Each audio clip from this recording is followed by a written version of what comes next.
If you and your significant other find yourselves maybe drifting apart a bit, there may be hope though before you call it quits. Today, we welcome back to the show David Flowers to talk more about couples therapy and the importance of that. Good morning. Good morning. Good to see you as always. Good to see you too, Matt. You just threw out an interesting stat.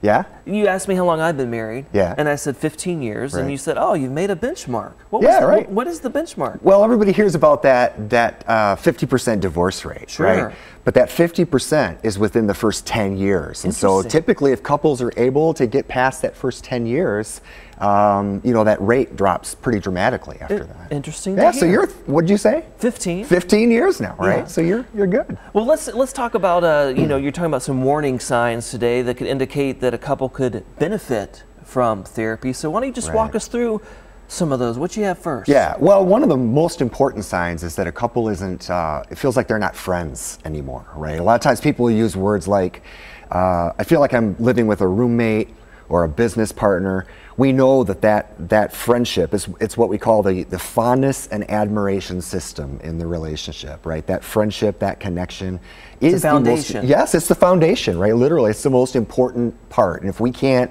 help couples restore that, that's bad news. Okay, what else you got for us? The next one is that when you speak with your partner, when you're arguing, when you're trying to share, an issue or a concern, you frequently end up not feeling heard.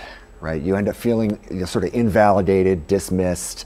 Hey, why don't you go to therapy? Worry about that in therapy, kind of thing.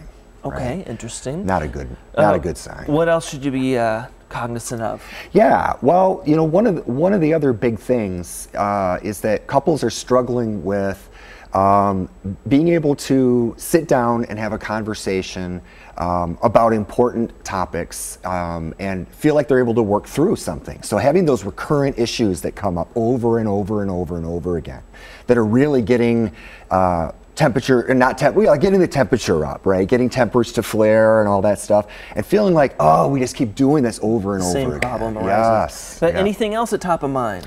Yeah, another big thing is that when that's happening, right, these big issues are coming up, we're not making progress, and one of the key ways that you know that we're in some real trouble here is that there's no humor. Right? There's no lightness. So, couples who are skilled in dealing with issues have a way of kind of lightening the mood a little bit. And so whenever issues come up that keep getting people really dialed up and really upset, you got to be able to laugh with your friends. You do. Right. I mean, not that you're trying to make light of it, of the issue itself, but trying to make little comments to reassure each other that, hey, I still care about you. You're an okay person.